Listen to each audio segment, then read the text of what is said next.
Yes, it is the second edition of the program for the week, the platform, the pinnacle of all discussions, where we take a critical look at issues as it affect our dear nation, Nigeria. It is still part of our morning show. We call our morning show right here, Morning Spice, on the flow of God's own state. And this is the discussion segment where critical decisions are taken. And of course, we do the analysis of those decisions for you to make better plans ahead. My name is Michael Oni, and this morning we're doing a review of the Abia North and South Federal Constituency election that took place over the weekend. One of the beauties of the off-season elections in Nigeria is that they parade pitfalls in our electoral laws, which must be fixed for a better general election. And unfortunately, most Nigerians are no more concerned if the off-cycle is not for a gubernatorial seat. We saw what happened at the Abia North and South Federal Constituency. Of course, we will be doing a review of that this morning. I have joining me Dr. Joseph Iloh, the resident Electoral Commissioner, Abia State. And of course, I will be joined by other stakeholders as far as this election is concerned later on the program.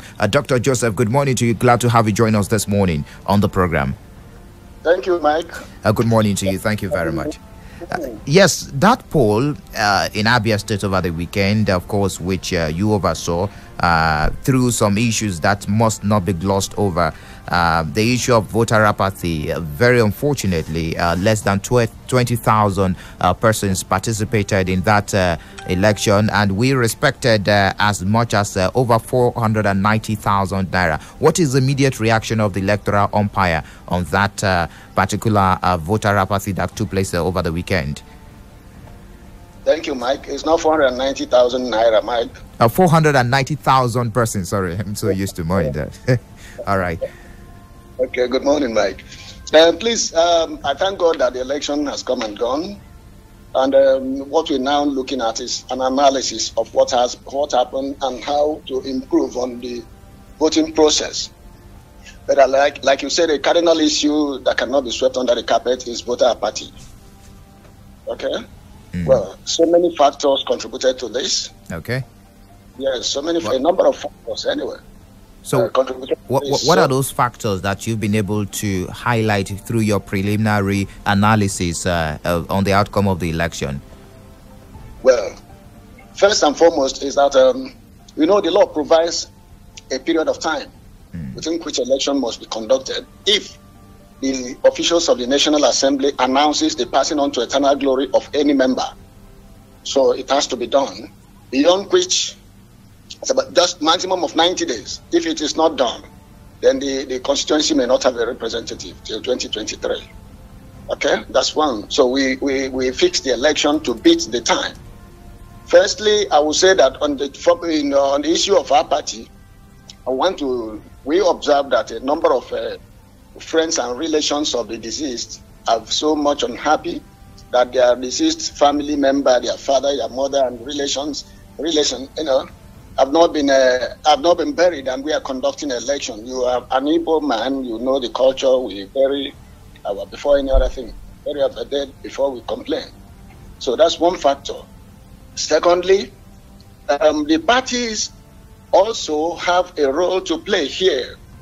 There were very large number of party representatives who have valid voting cards, and they did not vote, I am sure. So a large number of those party reps, parading about, prefer to go and work as party reps instead of going to vote, because they consider that the parties will give them some crispy notes thereafter. That's one thing the political parties, will have to take a critical look at. Before they appoint, let the reps go and vote before.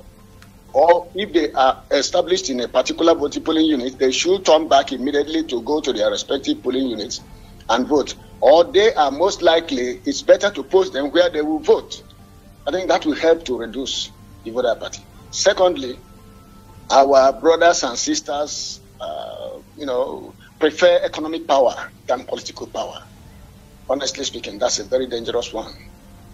So these are some of the preliminary analysis you've done concerning the outcome of the election. Now it brings to question, Rec, how much sensitization did you do to help sensitize the good people of Abia North and South Federal Constituency just before that election? So a lot of it. We were on the radio, television, all media, even on road walks in the city of Aba, Aba North and Aba South. But you know that most of the residents there are traders. They are more interested in their economic business, in their businesses.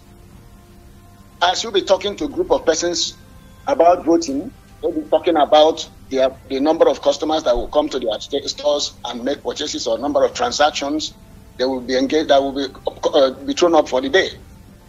This is, like I say, our people ought to know that political power is superior to economic power. It's very, very imperative to have it. And you guys who are in the media should please help us to dispense this information. Whenever election is talked about, everyone should participate effectively. There is also this impression that many of the persons who registered in Aba did not come to vote. I really don't know. There are parties there we need to stimulate and discover. Beyond the low turnout recorded on Saturday, will you say that the conduct was very successful from your part as the electoral umpire? It's not only from my part, from neutral observers, from local and international observers. They accede to the fact that the voting was peaceful, the collation process was peaceful, the result was peacefully declared.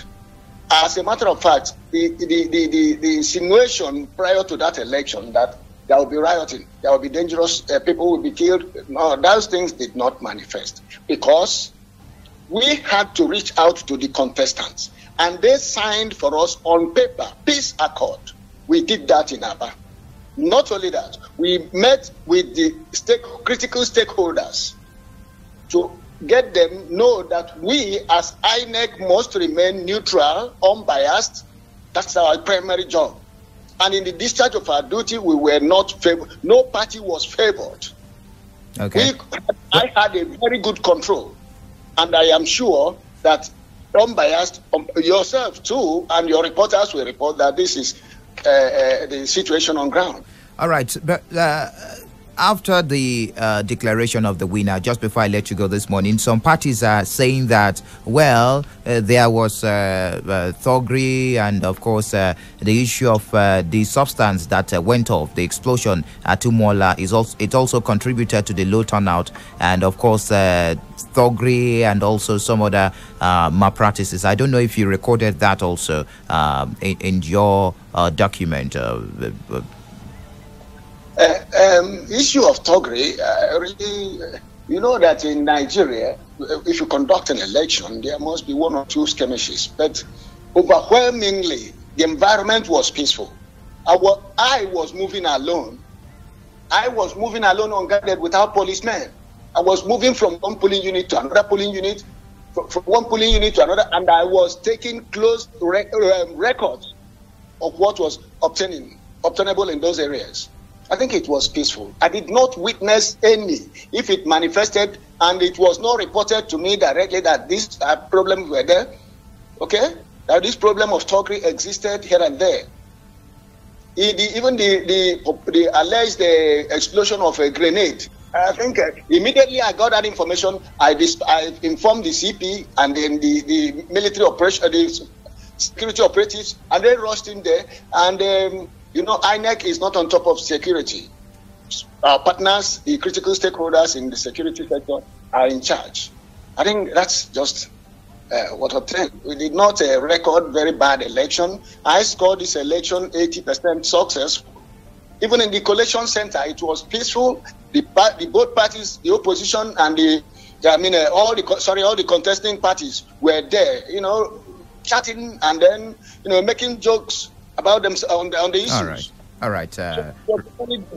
Dr. Joseph Iloh, we want to really appreciate you this morning for speaking to us on the platform, the resident Electoral Commissioner, Abia State. Thank you very much. Thank you, my dear. We do appreciate. Thank you. Well, that's Dr. Joseph Iloh, of course, rating the conduct of that election 80%. Well, let's continue the conversation this morning. I have joining me the Commissioner for Information in Abia State. You know, he speaks for the state government. Let's get the state government's angle And of course, he's a member of the PDP, and I'm sure he wants to speak on the outcome of the election. His party, of course, definitely from the result declared by Inec, won the election. So we take a short break now. When we return, we take Chief John Okikalu, the Commissioner for Information in Abia State. It is the platform, the pinnacle of all discussions on Flow 94.9 FM.